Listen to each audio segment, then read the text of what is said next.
दोस्तों, आज की कहानी एक ऐसी कहानी है जो आपको अकेले रात में अपने घर पर देखने से भी आपको डरा देगी। क्योंकि ये कहानी कोई हॉरर फिक्शन स्टोरी नहीं है। ये कहानी एक छोटे से शहर के लोगों की है, उनके असली तजुर्बे की है, जहां जिन्नातों ने दिखाया उन्हें अपना असली चेहरा, अपना बहुत ही भयानक डरावना चेहरा। तो अगर आप आसानी से डर जाने वाले लोगों में से हो तो मैं आपको सजेस्ट करूंगी कि आप इस वीडियो को यहीं रोक दो। क्योंकि आज की वीडियो ना केवल आपका सुनने का इम्तिहान होगा, बल्कि ये आपका रात में अकेले अंधेरे में रहने का भी इम्तिहान होगा। तो हेलो एवरीवन, स्वागत है आप सभी का आपके अपने चैनल स्टोरीज विद डीपी पर। मैं हूं आपके साथ पी और बैक कैमरा हमारे साथ हैं डी। सो गाइज, इस चैनल पर हम रेगुलरली लेकर आते हैं कुछ ऐसे हॉरर स्टोरीज जो ना केवल स्टोरीज हैं, ये स्टोरीज आपको बहुत कुछ सिखाएंगी। क्योंकि ये स्टोरीज केवल स्टोरीज नहीं है, ये लोगों के अपने रियल इंसिडेंट्स हैं और हर रियल इंसिडेंट्स कुछ ना कुछ जरूर सिखाता है, ताकि हम आने वाले लाइफ में वो गलतियां करने से बचें। आज की स्टोरी में भी आपको ऐसा ही कुछ पता लगने वाला है। तो गाइस, जैसा कि आपको पता है, ये चैनल एकदम न्यू चैनल है, छोटा सा चैनल है, तो चैनल को प्लीज सब्सक्राइब करिएगा और इस जर्नी में हमारा साथ दीजिएगा। तो चलिए वीडियो को शुरू करते हैं।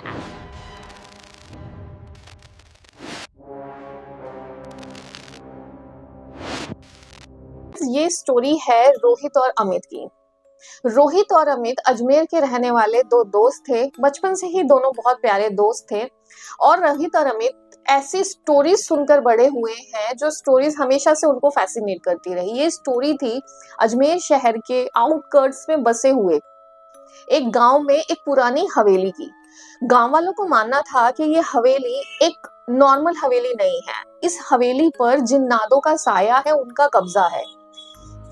हवेली में से रात को अजीब अजीब आवाजें आती हैं। लोगों को वहां पर बहुत सी अजीबोगरीब शैडोज नजर आती हैं।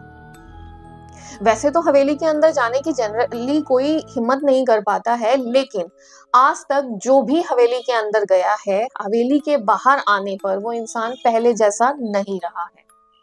ये स्टोरीज हमेशा से अमित और रोहित को ना फैसिनेट करती रही, एक्साइट करती रही, और उन्होंने ये डिसाइड किया कि हम इस हवेली के अंदर जाएंगे और जो लोगों की कहानियां हैं हम उनके बारे में जानेंगे कि वो कहानियां सच्ची भी हैं या सिर्फ लोगों का भ्रम है, सिर्फ बातें हैं। और यही डिसीजन रोहित और अमित की लाइफ का सबसे बड़ा गलत डिसीजन होने वाला था। रोहित और अमित डिसाइड कर ही लेते हैं कि वो आज रात ही हवेली जाएंगे। और जैसे ही रात गहराती है, दोनों हवेली पहुंच जाते हैं। ऑलरेडी सुनी हुई कहानियों की वजह से थोड़े बहुत तो वो अंदर से घबराए हुए तो थे ही, लेकिन फिर भी दोनों हिम्मत करते हैं, एक दूसरे का साथ देते हैं और हवेली के अंदर चले जाते हैं। जैसा कि हवेली बहुत पुरानी थी, एक खंडर की तरीके हो गई थी, तो हवेली में ऐसे बहुत ज्यादा रोशनी का कोई इंतजाम नहीं था, लाइट्स नहीं थी। टूटे फूटे हवेली के दरवाजे, खिड़कियों के शीशे, हवेली का माहौल जो था वो बहुत ही डरावना था। वो किसी को भी डरा दे, माहौल ऐसा ही था। रोहित और अमित हवेली के अंदर जाते हैं। वो अपनी फ्लैश लाइट के थ्रू रास्ता देखते हैं, आगे बढ़ते हैं, हवेली के एक एक कमरे को चेक करते हैं। अंदर जाते हुए रोहित को ऐसा महसूस होता है कि उनके पीछे कोई चल रहा है। रोहित अपने दोस्त अमित से कहता है, अबे यार, लगता है पीछे कोई है। दोनों घबरा जाते हैं। दोनों घबराते घबराते पीछे मुड़कर देखते हैं, लेकिन वहां पर कोई नहीं होता है। दोनों को लगता है कि ये सिर्फ हमारा वहम है और वो आगे बढ़ते हैं। हवेली में इधर उधर घूम रहे होते हैं, देख रहे होते हैं, चीजों को एक्सप्लोर कर रहे होते हैं, और रोहित के हाथ से अचानक एक कांच गिरकर टूट जाता है। उस कांच के गिरने की और उसके टूटने की आवाज से कमरे में एक अजीब सी हलचल होती है।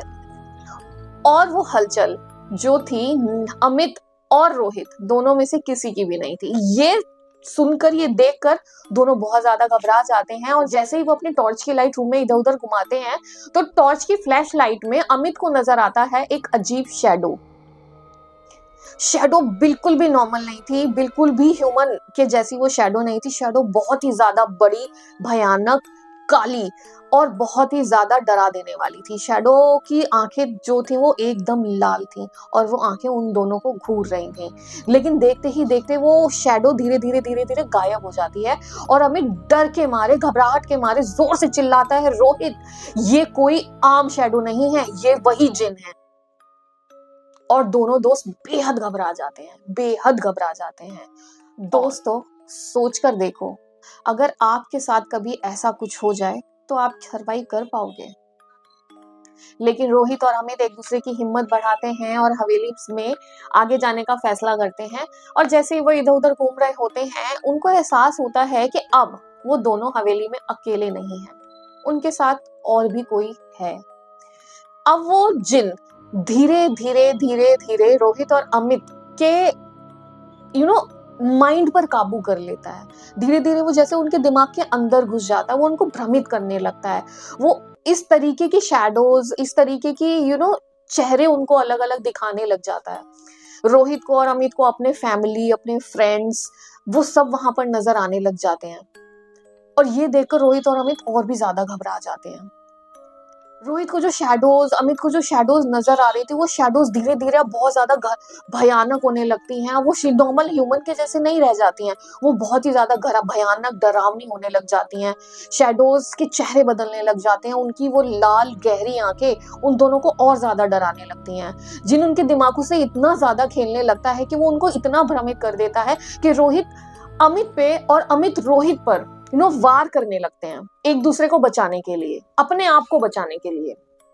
जिन्नात रोहित और अमित के माइंड पर पूरी तरह से काबू कर लेते हैं। वो दोनों हवेली से बाहर निकलने की बहुत कोशिश करते हैं, लेकिन उन्हें कोई रास्ता नहीं मिलता है। भागते दौड़ते इस अफरा तफरी के माहौल में घबराते हुए भी रोहित की नजर वहां पर लटकी एक तलवार पर जाती है। उस तलवार को देखकर रोहित को याद आता है कि लोगों ने उनको ये कहानियां भी सुनाई थी कि वहां पर एक ऐसी तलवार है जो इन जिन्नों से लड़ने की ताकत रखती है। रोहित अपने आप को संभालता है, हिम्मत को इकट्ठा करता है और उस तलवार को उठा लेता है।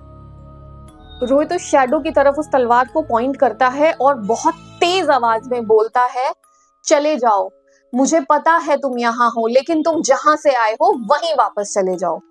ऐसा करते ही वो शैडो वहीं पर फ्रीज हो जाती है और धीरे धीरे देखते ही देखते सारी शैडोज डिसअपियर हो जाती हैं। रोहित के इस कदम से रोहित और अमित की लाइफ बच जाती है और वो दोनों उस हवेली से सही सलामत बाहर निकल आते हैं। लेकिन ये सिर्फ देखने में लगता है कि वो दोनों सही सलामत बाहर निकल आते हैं। गाइस सोच कर देखिए, कभी आप ऐसी किसी सिचुएशन में फंस जाएं तो आप कैसे सरवाइव करेंगे? आज तक भी हर एक दिन रोहित और अमित के कानों में ये आवाज गूंजती रहती है, ये आवाज हमेशा उनको हॉन्ट करती रहती है, तुम अकेले नहीं हो, हम तुम्हारे साथ ही हैं। रोहित का कहना है कि शहर में ऐसे बहुत से ऑब्जेक्ट्स और ऐसे बहुत से लोग हैं जो दिखते तो नॉर्मल हैं, लेकिन वो नॉर्मल नहीं है। तो अगर आप भी रात में अकेले हैं और आपको ऐसा लग रहा है कि कोई आपको देख तो नहीं रहा, तो रुक जाओ, पीछे मुड़कर मत देखना, हो सकता है वो आपको देख रहा हो। ये स्टोरी अगर आपको अच्छी लगी हो तो स्टोरी को लाइक जरूर कर देना और अपना प्यार हमारे साथ ऐसे ही शेयर करते रहना। चैनल को अपना प्यार देने के लिए सब्सक्राइब जरूर कर लेना और मिलते हैं अगले वीडियोस में। अपना और अपने दोस्तों का ध्यान जरूर रखना। बाय।